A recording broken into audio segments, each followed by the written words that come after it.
everyone, welcome and welcome back to my channel. So guys આજનો જે blog છે ને બહુ ઇન્ટરેસ્ટિંગ થવા જઈ રહ્યો છે કેમ કે તમારા જે મોસ્ટ રિક્વેસ્ટેડ સવાલો છે એના જવાબો હું આપવા આજે આવી ગઈ છું અને હા જે બી તમારા સવાલ હતા એ મારા ડાયરીમાં મેં નોટ ડાઉન કરી લીધા છે અને આજનો જે બ્લોગ છે ને લાસ્ટ સુધી જોજો, તમને બહુ મજા આવશે. સો વધારે ટાઈમ વેસ્ટ નથી કરતા અને ચલો સ્ટાર્ટ કરીએ. સો ગાઈઝ આ વિડીયો સ્ટાર્ટ કરતા પહેલા હું મારા વિશે થોડું ઘણું જણાવી દઉં. જે પણ નવા સબસ્ક્રાઈબર જોડાયા છે એ બધાને મારા વિશે ઇન્ફોર્મેશન આપી દઉં. હું છું કિનલ પારેખ અને હું ગુજરાતી છું, હું અમદાવાદથી છું, હું મેરિડ છું પ્લસ એક બચ્ચાની મમ્મી પણ છું. સો આ હતી મારી ઇન્ફોર્મેશન અને ચલો સ્ટાર્ટ કરીએ આજનો જે ક્વેશ્ચન આન્સર વાળો બ્લોગ છે એ. અને પહેલો સવાલ જે છે એ favourite food, favourite song, favourite hobby, favourite place બધું એક જ સવાલમાં અમારા સબસ્ક્રાઈબરે પૂછી લીધું છે. તો મારું જે ફેવરેટ ફૂડ છે એ છે મેક્સિકન અને ઇટાલિયન. આમ તો તમે મારા શોર્ટ્સ જોતા હશો, હું બહુ જ ફૂડી છું, મને ફૂડ બહુ ગમે, આઈ જસ્ટ લવ ફૂડ. તો બધું જ ભાવે મને તો, પણ આમ મોસ્ટ ઓફ ધ મેક્સિકન અને ઇટાલિયન હું બહાર જઉં ને તો વધારે પ્રિફર કરું. ફેવરેટ સોંગ આમ તો મને લવેબલ સોંગ વધારે ગમે, રોમેન્ટિક સોંગ.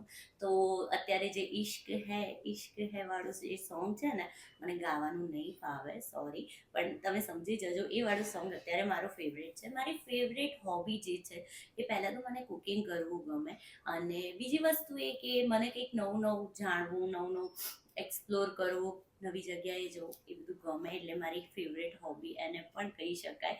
અને બીજી વસ્તુ એ છે કે ફેવરેટ પ્લેસ, તો ફેવરેટ પ્લેસ તો મેં અત્યાર સુધી દુબઈ વિઝિટ કર્યું છે, મારું ફેવરેટ પ્લેસ છે અને મને ફરી કોઈ કહે ને તો હું દુબઈ જ જઉં કેમ કે મને બહુ મજા આવી હતી. અમારો જે હનીમૂન પીરિયડ હતો એ બહુ એન્જોય કર્યો હતો અમે ત્યાં. અને તમારું ડ્રીમ શું છે? તો ડ્રીમ તો અત્યારે એવું છે કે જેના માટે હું મહેનત કરી રહી છું એ વસ્તુ જલ્દી મને અચીવ થાય એવી મારું ડ્રીમ છે. તમારા બધાની બ્લેસિંગ્સ અને સપોર્ટ જ જોઈએ છે. મને સિલ્વર પ્લે બટન સુધી પહોંચાડવાનું છે તમારે બધાએ. તો એ મારું ડ્રીમ પૂરું કરવા માટે મને તમારા બધાનો સપોર્ટ અને સાથ સહકાર જોઈશે. સો આ હતો પહેલો સવાલ. બીજો સવાલ હતો કે મેકઅપ પ્રોડક્ટ તમે કઈ યુઝ કરો છો? તો ગાઈઝ તમને બધાને ખબર જ છે, મેં એના ઉપર એક ડિટેલમાં વિડીયો બનાવી દીધો છે જેની લિંક હું ડિસ્ક્રિપ્શનમાં આપી દઈશ, તો ત્યાં જઈને તમે જોઈ લેજો, તમને મજા આવશે જોવાની. પ્લસ થોડું યુઝફુલ બી છે કેમ કે મેં એર હોસ્ટેસનું જ્યારે કોર્સ કર્યો હતો ત્યારે મને ગ્રૂમિંગનું અલગથી એક સેશન આપવામાં આવ્યું હતું જેમાં મેકઅપ વિશે બહુ જ સારું નોલેજ આપવામાં આવ્યું હતું. તો તમને એ વિડીયો બહુ યુઝફુલ થશે, તો ડેફિનેટલી જસ્ટ જઈને જોજો. થર્ડ છે કે મેરેજ આલ્બમ અને વિડીયો ક્યારે શેર કરશો? આ તો મતલબ ઇન્સ્ટામાં પણ મેં આ સેમ વસ્તુ મૂકી હતી ને, તો ઇન્સ્ટામાં પણ આ વસ્તુનો સવાલ બહુ પૂછાયો છે અને યુટ્યુબમાં તો મોસ્ટલી મારા કમેન્ટમાં આવે જ છે કે ભાઈ તમારા મેરેજ અને વિડીયોના આલ્બમ શેર કરો, તમારી સિસ્ટરના મેરેજ અને વિડીયો આલ્બમ શેર કરો. તો ગાઈઝ એવું છે કે એમાં થોડું એડિટિંગના પ્રોસેસ થોડી લાંબી થઈ જાય એમ છે, એટલે થોડું તમારે વેઇટ કરવો પડશે, પણ હું બહુ બહુ બહુ બહુ બહુ જલ્દી લાવી દઈશ. આઈ એમ ડેમ શ્યોર, તમને નિરાશ નહીં થવા દઉં ને, જલ્દી હું શેર કરીશ અને તમને જોવાની બહુ મજા આવશે. સો હવે ચલો નેક્સ્ટ સવાલ છે, આફ્ટર મેરેજ બિફોર મેરેજ શું ફીલ થાય છે? આફ્ટર મેરેજ તો ના કહેવાય કે મને હું બહુ સેન્સિટિવ પર્સન છું, આમ દેખાવ સ્ટ્રોંગ પણ અંદરથી બહુ સેન્સિટિવ છું. તો આફ્ટર મેરેજ મને છે ને જે પહેલાંની ના કહેવાય જે દીકરીવાળી જે ફિલિંગ હોય ને બહુ મિસ કરું છું. લાઈક અત્યારે હાલ બી મમ્મી પપ્પા હું જોઉં એટલે મને એવું કદી ફીલ નથી થવા દેતા, બટ જે મેરિડ ગર્લ હશે ને એને ખબર હશે. અને મને ટચ વુડ આફ્ટર મેરેજ અહીંયાનું ફેમિલી પણ બહુ જ સારું મળ્યું છે કે જે મારા ઇમોશનને, મારા મૂડને મને સમજે છે. અને ત્યાં તો મારા મમ્મી પપ્પા તો ફૂલ ઓન સપોર્ટમાં છે, બહુ જ પ્રેમ અને બહુ લાડથી અમને લોકોને ઉછેર્યા છે મારા મમ્મી પપ્પાએ. ઓફકોર્સ હરેકના મમ્મી પપ્પા એવી રીતે જ, પણ અમને કે એક્સ્ટ્રા ઓર્ડિનરી તરીકાથી અમને લોકોને મોટા કર્યા છે. તો એ જ વસ્તુને ધ્યાનમાં રાખીને અહીંયા પણ બધા લોકો મારી જોડે બહુ સારી રીતે રહે છે, ટચ વુડ. એટલે આમ એટલું કંઈ મેજર ડિફરન્સ કહીએ ને તો નથી લાગતો, પણ ક્યાંક ને ક્યાંક થોડું આપણને ઇમોશનલી આપણા મમ્મી પપ્પાથી દૂર હોય એટલે થોડું ઘણું એવું ફીલ થાય. અને હા, એમાં જ એમણે એડ કર્યું છે બિફોર મધર અને આફ્ટર મધર. શું કેવું છે તમારું? તો બિફોર મધર મતલબ હું કેવી હતી કે એકદમ બિંદાસ, ક્યારે બી કઈ બી કરું, હવે હોતા હે ચલતા હે ટાઈપ આમ ના કહેવાય. અને આફ્ટર મધર કહેવાય ને તો મારા નેચરમાં પ્લસ મારા જે ના કહેવાય જવાબદારીઓમાં અને બધામાં મને આમ ઘણો ચેન્જ લાગી રહ્યો છે. લાઈક હું બહુ પહેલા છે ને આમ ઇમોશનલી સ્ટ્રોંગ હતી, મને જલ્દી રડવું ના આવે કે કઈ બી આમ ના કહેવાય એટલું બધું ઇફેક્ટ ના કરે કોઈ વસ્તુ, આમ એકદમ સ્ટ્રોંગ હતી. પણ હવે મને આમ નાની નાની વસ્તુ બી બહુ જ માઇન્ડમાં ચાલ્યા કરે, વિચાર ઓવર થિંક કરશું ઇન શોર્ટ હું. પણ એ વસ્તુ કહી દઉં કે બિફોર મધર જે કિનલ હતી એ આખી ચેન્જ થઈ ગઈ છે આફ્ટર મધર. કેમ કે મને મારામાં ખુદનામાં બહુ ચેન્જીસ લાગી રહ્યા છે બધી જ રીતે. અને જે બી મતલબ અત્યારનું જે મધરહુડ છે ને હું બહુ એન્જોય કરું છું. ટચ વુડ, મતલબ વર્ડ્સમાં તો હું ના કહી શકું, પણ હા મને બહુ જ મજા આવે છે. And I feel so lucky and blessed કે આટલું સરસ બેબી બોય મને ભગવાને આપ્યો છે અને જેની જોડે હું આખી લાઈફ એન્જોય કરવાની છું. સો આનાથી વધારે હું નહીં બોલી શકું, સોરી, હું થોડી ઇમોશનલ થઈ જઈશ.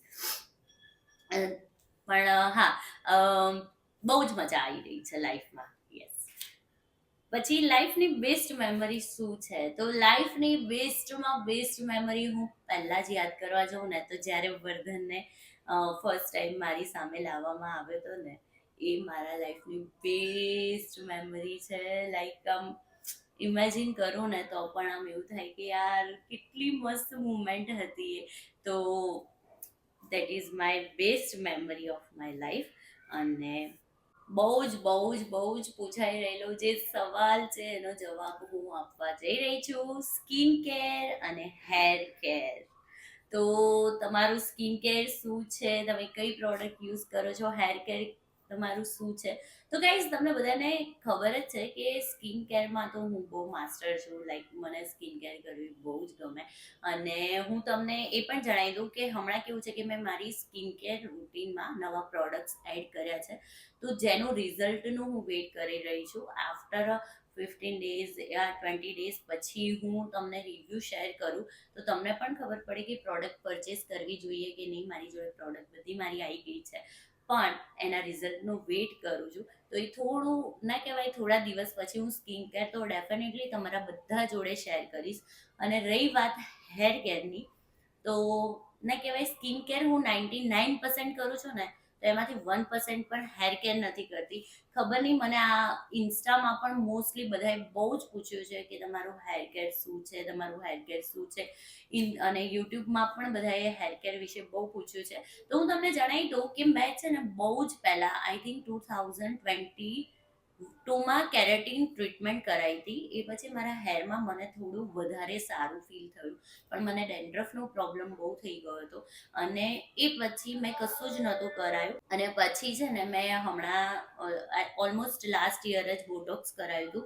એના પછી પણ મને હેરમાં થોડું સારો ના કહેવાય ફીલ થઈ રહ્યું છે. પણ હું એવું કોઈ પર્ટિક્યુલર પ્રોડક્ટ યુઝ નથી કરતી કે કોઈ એવી ના કહેવાય હેર કેરની પ્રોડક્ટ નથી યુઝ કરતી ગાઈઝ, કે જેનાથી હું તમને હેર કેરનું રૂટીન મારું શેર કરી શકું. હા, તમને એટલું કહી શકીશ કે ટ્રેસેમેનું જે કેરેટીન સ્મૂથ છે એ જ શેમ્પૂ અને કન્ડિશનર હું યુઝ કરું છું.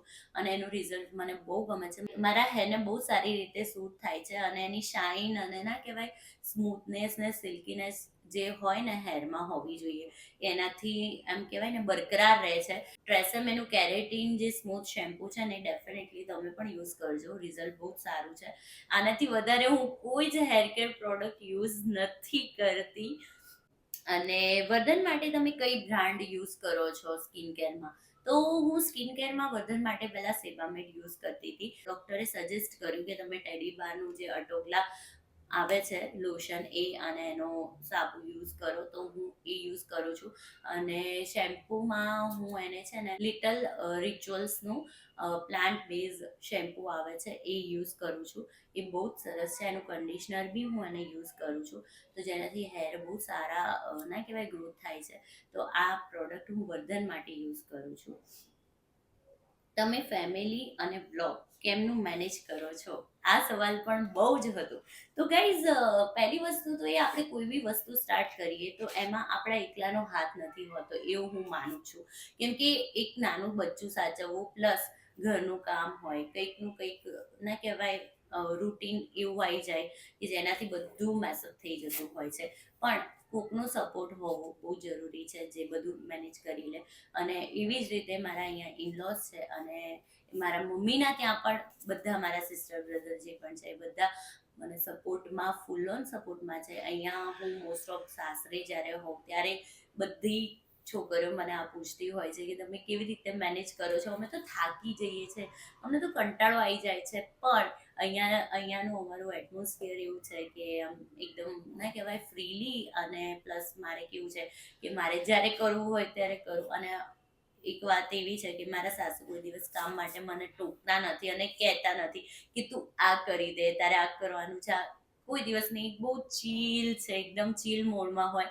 અને હું એમ કહું મમ્મી અત્યારે નહીં એમ, તો કે હા હવે થશે તમ તાર, તું તારું પતાય ને, એવી રીતનું માહોલ છે. એ ટચવુડ. અને જ્યારે કંઈ પણ કામ હોય ને ત્યારે બધા ઓલમોસ્ટ મને સપોર્ટમાં હોય જ છે. ક્યારેક ક્યારેક આમ થોડું હાર્ડ બની જાય છે સિચ્યુએશન કે બધું જ મેનેજ કરવું. હું પણ ક્યારેક કંટાળી જાઉં છું એકનું એક બધું રૂટીન ફોલો કરીને. પણ બધા મને મોટિવેટ કરે છે. અને જ્યારે હું વ્લોગ શૂટ ના કરું ત્યારે બધા મને આજે વ્લોગ નથી લીધો, આજે વ્લોગ નથી લીધો, કિનલ આજે વ્લોગ નથી મૂકવાનું. એટલે મને ક્યાંક ને ક્યાંક એવું થાય કે યાર આ બધા આટલું સપોર્ટ કરે છે તો પછી યાર એ વસ્તુ તો મને જોઈએ છે, મોટિવેશન જોઈએ છે.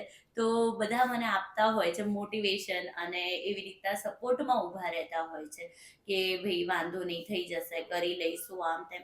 એટલે એનાથી મોટી વસ્તુ બીજી કોઈ જ નથી. તો એ જ મેઇન રીઝન છે ફેમિલીનો સપોર્ટ, જેનાથી હું વ્લોગ બી કન્ટિન્યુ કરી શકું છું, મારી જે પર્સનલ લાઈફ છે એ પણ એન્જોય કરી શકું છું, પ્લસ મારું જે રૂટીન છે એને પણ હું ફોલો કરી શકું છું વિધાઉટ એની ડિસ્ટર્બન્સ. તો આજ હતું આખું મારું ના કહેવાય એક્સપ્લેનેશન. ફેમિલી સપોર્ટ વગર તો આઈ ડોન્ટ થિંક સો કે કંઈ બી પોસિબલ થઈ શકે છે. સો એ જ મેઇન રીઝન છે કે હું બધું જ એન્જોય કરી અને મેનેજ કરી લઉં છું.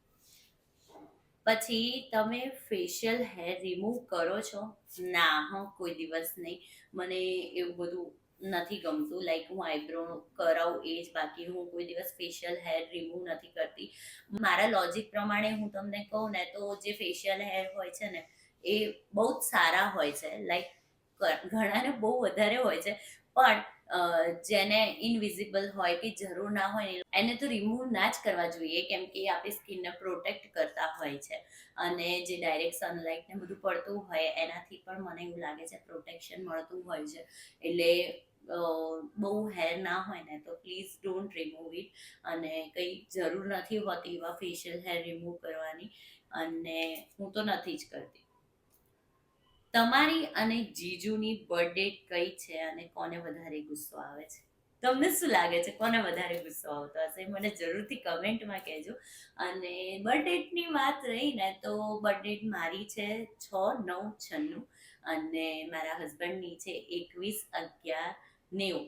તો અમારા બંને વચ્ચે 6 યરનો ડિફરન્સ છે. અને ના કહેવાય એમ, હું જ્યારે પહેલેથી મતલબ જ્યારથી મને સમજણ આવી ને ત્યારથી મને એવું જ હતું કે મારે છે ને એક મેચ્યોર છોકરા જોડે મેરેજ કરવા છે જે બધું સમજી શકે. કેમ કે જે રીતના મારા મૂડ સ્વિંગ્સ ને બધું થાય છે ને, અને જે રીતનું મારું અમુક ટાઈમે ના કહેવાય બિહેવિયર હોય છે બચ્ચા પાર્ટી જેવું, આ તે, તો એને સંભાળવા માટે એક મેચ્યોર ગાય જ જોઈએ.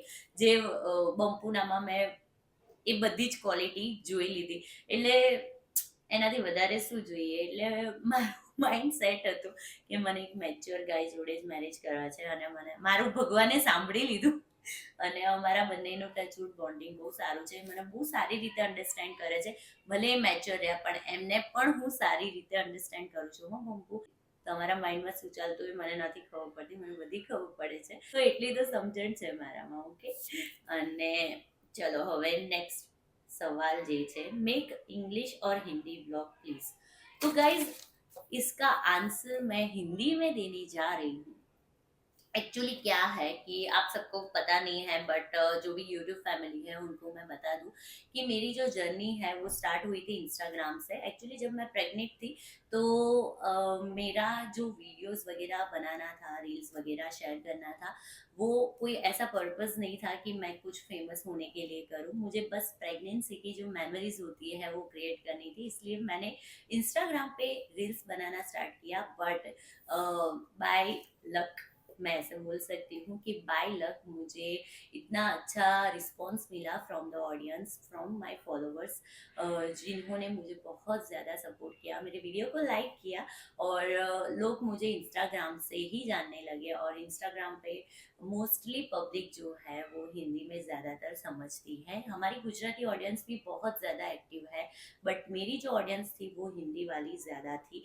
तो जब मैंने यूट्यूब स्टार्ट किया था ड्यूरिंग माई प्रेगनेंसी जर्नी, तो मैं हिंदी में ही ब्लॉग बनाती थी। बट जब मैंने डेली ब्लॉगिंग स्टार्ट की तो मैं ऐसे इन्वायरमेंट में रहती हूँ जहाँ पर Gujarati is the comfortable language. और जो डेली रूटीन का जो भी सब कुछ होता है हमारे घर में, we are conversation in Gujarati. So I don't think so कि अगर हिंदी में मैं ये सब कंटिन्यू करती तो मेरे घर वाले भी इतने ज़्यादा कंफर्टेबल होते जितना गुजराती में फ्लुएंट बोल सकते हैं। और आई डोंट थिंक सो कि हिंदी में इतना ज़्यादा उन लोग को कंफर्टेबल लगता। दैट्स वाई मैंने गुजराती ब्लॉगिंग स्टार्ट की। और मुझे इससे भी बहुत ही अच्छा रिस्पॉन्स मिला। मुझे बहुत सारे लोगों ने प्यार दिया। और I am sorry my Insta family कि मैं हिंदी में कंटिन्यू नहीं कर पाई। बट इन फ्यूचर मेरा प्लान है कि मैं हिंदी में भी चैनल कंटिन्यू करूँगी।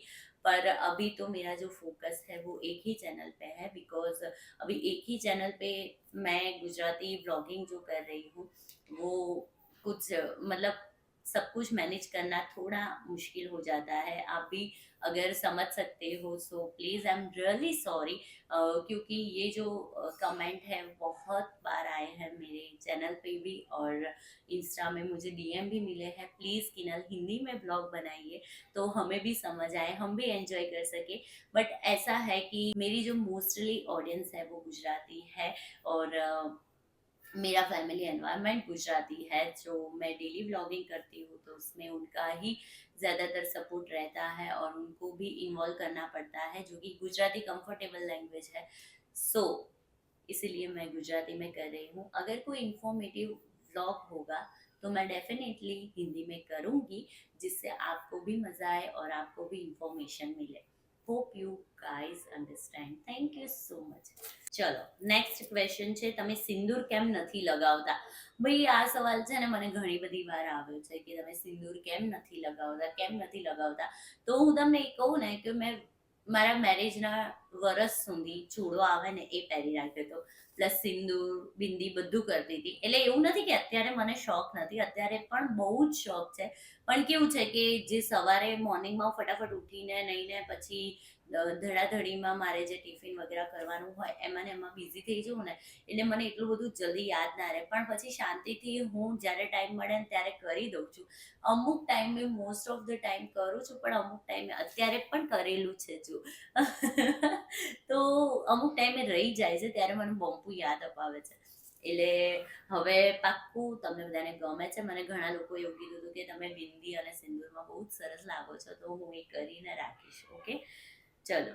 ભૌમિકભાઈને એક હેબિટ જે બહુ ગમે છે અને એક જરા પણ નથી ગમતી, તો એક હેબિટ જે બહુ ગમે છે, એકમાં તો નહીં કહી શકું, પણ એમની બહુ બધી હેબિટ જે છે મને બહુ બહુ બહુ ગમે છે। અને ખરાબ હેબિટ તો એવી કોઈ છે નહીં, પણ સારી હેબિટમાં હું એ કહી શકું કે બહુ જ બહુ જ બહુ જ કેરિંગ છે। અને મારા મૂડ ઉપરથી અને મારું ના બોલવાનું હોય ને, મતલબ મારા મનમાં જે ચાલી રહ્યું હોય ને એ પણ એ માણસ સમજી જાય છે। તો that is the best quality એમનામાં જે છે એ હરેક વાઈફને જોઈતી હોય છે। અને મારા ના બોલવામાં પણ એ સમજી જાય છે કે મારો શું કહેવાનો મતલબ છે। અને અમુક ટાઈમે ખરાબ હેબિટમાં એવું છે કે અમુક ટાઈમે અમુક વસ્તુ હું કહું ને તો પણ એમને સમજણ નથી પડતી। એ છે એક ખરાબ ક્વોલિટી। પછી મને એવું થાય કે યાર બહુ લપ કરો છો હો તમે, પછી કન્વર્ઝેશન ત્યાં અમારું સ્ટોપ થઈ જાય છે. પણ એવું કંઈ કન્વર્ઝેશનમાં એવું કંઈ થતું નથી, પણ આ તો ક્યારેક એવું થઈ જાય ને એટલે મારે એમને બહુ એક્સપ્લેન કરવું પડે ને ત્યારે મને કંટાળો આવે. એ હું કહી શકું કે એક ખરાબ હેબિટ છે, બટ એવી કંઈ ખરાબ બી નથી. વર્ધનને પ્લે ગ્રુપમાં ક્યારે મૂકશો? વર્ધનને પ્લે ગ્રુપમાં મૂકવાનો મારો કોઈ વિચાર અત્યારે હાલ નથી. હજુ તો બહુ જ નાનો છે, પ્લસ મારા ઘરમાં બધા જ ના પાડે છે કે અત્યારે હાલ નહીં. સો આઈ થિંક એની જે 3rd બર્થડે અમે સેલિબ્રેટ કરીશું ને એના પછી ડેફિનેટલી હું એને પ્લે ગ્રુપમાં મૂકીશ. અને પછી તો યાર આખી જિંદગી પછી ભણવાનું જ છે, પછી તો જ્યારથી સ્કૂલ જવા મળશે ને બચ્ચું, પછી તો એને રિસ્પોન્સિબિલિટી ને ભણવું ને આ ને તે. પણ અત્યારે જે બચ્ચા પાર્ટીનું જે બાળપણ છે ને એને એન્જોય કરવા દેવું છે. મારે કોઈ એવો બર્ડન નથી આપવો કે ના ભાઈ પ્લે ગ્રુપમાં જા આમ કર. ના, બધું શીખશે કરશે એની રીતે. બાકી તો અત્યારે રમે હરે ફરે મોજ કરે અને ઊંઘે અને ખાઈ પીવે, બસ દેટ્સ ઇટ. ઓકે, આ સવાલ બહુ જ પૂછાઈ રહ્યો છે ફ્રોમ માય રિલેટિવ્સ અને મારા ફેમિલીમાં પણ અને મારા સબસ્ક્રાઈબર પણ. તો સેકન્ડ બેબી ક્યારે પ્લાન કરશો? તો ગાઈઝ એમાં એવું છે કે બી ફ્રેન્ક હું તમને કહું ને તો અમે વર્ધનમાં એટલા બધા ઇન્વોલ્વ છીએ કે હજુ મેં ને બંપુએ આ વિશે કોઈ કન્વર્ઝેશન જ નથી કર્યું કે ના તો અમે કંઈ વિચાર્યું છે. હજુ કશું બી નથી વિચાર્યું કે સેકન્ડ બેબી કરવાનું છે કે નથી કરવાનું, કે હજુ કોઈ ચર્ચા જ નથી થઈ અમારા બંને વચ્ચે. અને હજુ એવું કોઈ વિચાર જ નથી. પણ જ્યારે પણ ઇન ફ્યુચર વિચાર આવશે કે એવું કંઈ હશે તો પાક્કું તમે મારી ફેમિલી છો તો અમે તમને પહેલાં શેર કરીશું. પણ અત્યારે હાલ પૂરતું તો કશું જ અમે વિચાર્યું નથી. એટલે લેટ્સ સી કે જોઈએ હવે. ચેનલ મોનેટાઇઝેશનમાં ગઈ છે અને તમારી ઇન્કમ શું આવે છે? સો ગાઈઝ આ સવાલ બી મને બહુ પૂછાઈ રહ્યો છે, તો આના ઉપર હું એક ડિટેલમાં વિડીયો બનાવવાનું વિચારી રહી છું. અને હા, એટલું હું તમને કહી દઉં કે મારી જે ચેનલ છે મોનેટાઇઝેશનમાં આવી ગઈ છે, ઇન્કમ સ્ટાર્ટ થઈ ગઈ છે. સો એ બધી પ્રોસેસમાં શું છે શું નહીં, કેવી રીતે મોનેટાઇઝ થઈ, ક્યારે મોનેટાઇઝ થઈ એન્ડ ઓલ, બધું જ હું તમારા બધા સાથે શેર કરીશ બહુ જલ્દી. સો સ્ટે ટ્યુન ફોર ધેટ. અને આ હતા તમારા સવાલ અને મારા જવાબ. હોપ સો કે તમને તમારા સવાલોના જવાબ મળી ગયા હશે અને તમને આ બ્લોગ જોવાની બહુ મજા આવી હશે. મને તો ક્રિએટ કરવાની બહુ મજા આવી. That's it. અને ઇન ફ્યુચર બીજા કોઈ સવાલ હશે ત્યારે આપણે ફરી Q&A કરીશું. અને અત્યારે that's it for the day. અને બહુ મજા આવી આજનો બ્લોગ જે છે એ ક્રિએટ કરીને, શાંતિથી બેસીને તમારા બધા સાથે વાતચીત કરીને. અને હા, આજનો જે બ્લોગ છે એ કેવો લાગ્યો એ મને જરૂરથી કહેજો. અને વિડીયોને લાઈક કરજો, શેર કરજો, ચેનલને સબસ્ક્રાઈબ કરજો. And thank you so much. Bye bye.